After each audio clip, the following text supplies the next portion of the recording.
Hello everyone. आज हम बताएंगे आपको the procedure of the assessment, यानी जब हम इनकम टैक्स जो रिटर्न भर रहे हैं तो उसमें असेसमेंट किस तरह से किया जाता है। तो इंट्रोडक्शन के अंदर हम कहेंगे the systematic collection review and the use of information. इसको हम इंट्रोडक्शन के रूप में कह सकते हैं। तो डिफ़ाइन कैसे करेंगे? डिफ़ाइन करेंगे कि the calculation of income tax and complete process of imposing tax. Next आता है तो अब असेसमेंट। अब एक तरह से देखेंगे आएंगे असेसमेंट में क्या क्या चीज़ होती है। तो असेसमेंट में क्या होता है?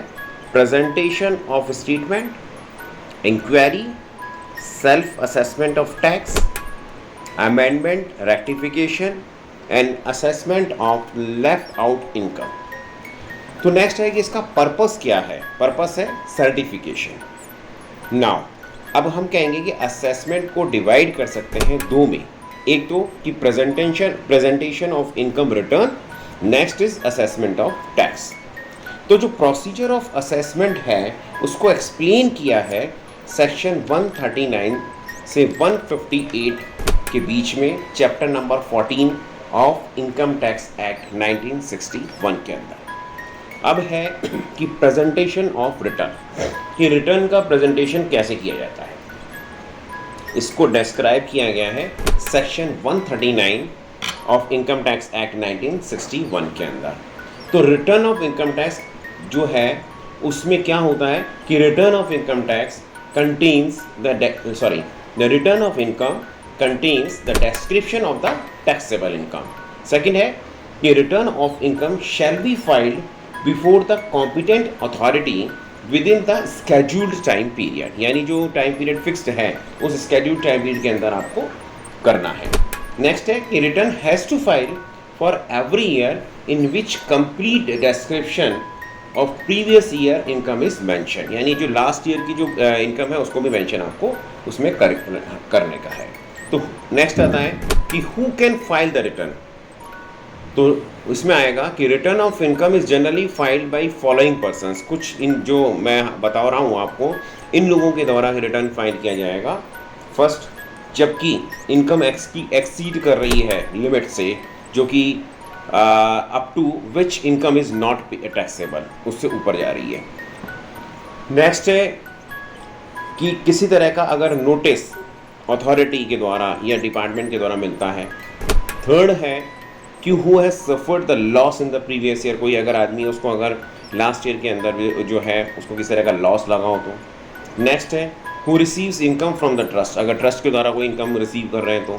If income of the any political parties exceeds the maximum limit, कोई पॉलिटिकल पार्टीज है जो उनकी जो एक पर्टिकुलर लिमिट दी गई है उससे ऊपर एक्सीड कर रहे हैं तो एक केस लॉ था जिसको हम कॉमन कॉज 1956 के नाम से जानते हैं। इस केस में ये बताया गया था कि every political party has to maintain the audited accounts and presentation of return every year to get the benefits of the allowances under the provisions of section 13A, यानी जो बेनिफिट लेने के लिए उनको ऑडिटेड रिटर्न भरना होगा। Next है कि voluntary return of the income.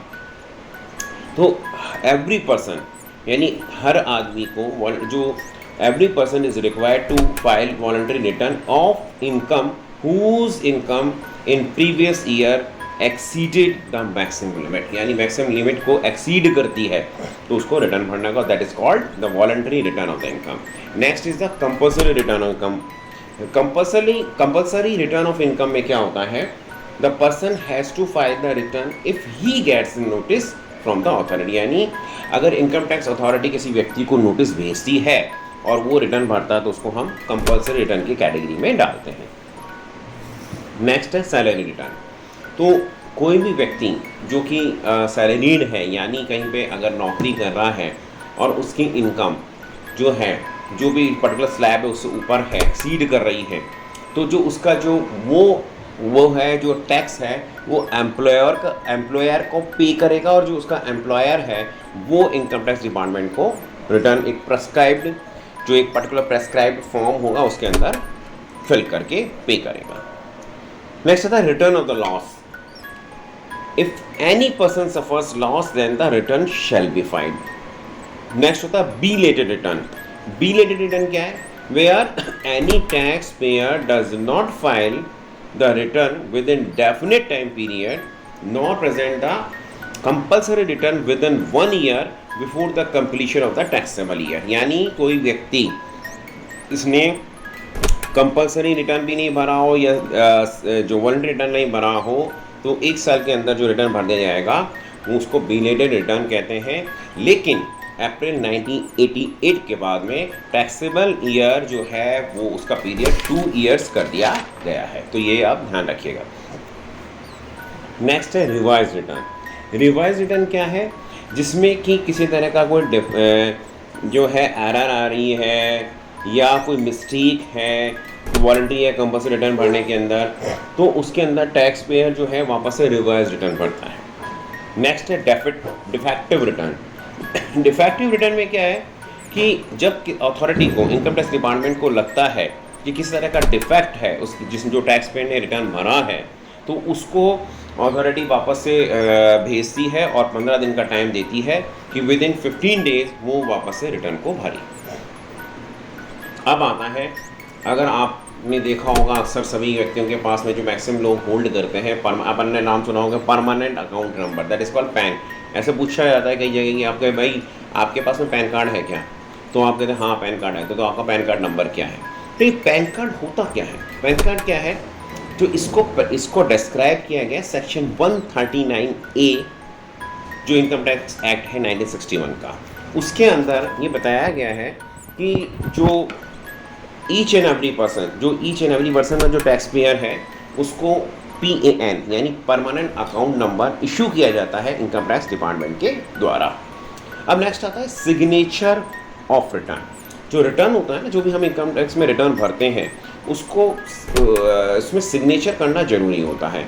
ये सेक्शन 140 के अंदर बताया गया है कि अगर जो 139 के अंतर्गत जो भी आप रिटर्न भर रहे हैं, अगर आपने सिग्नेचर नहीं किया है तो वो हो सकता है वो अटेस्टेड होना चाहिए और सिग्नेचर किया हुआ होना चाहिए, जो ये मेंशन किया गया सेक्शन 140 के अंदर। तो कौन कौन साइन कर सकता है? तो कौन करेगा? टैक्स पेयर करेगा। In case of the joint Hindu family कर्ता करेगा।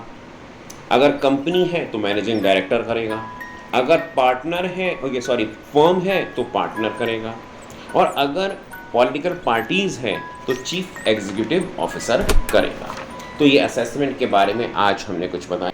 Thanks for watching. If you like our video, please like, share and subscribe to our channel. Thank you.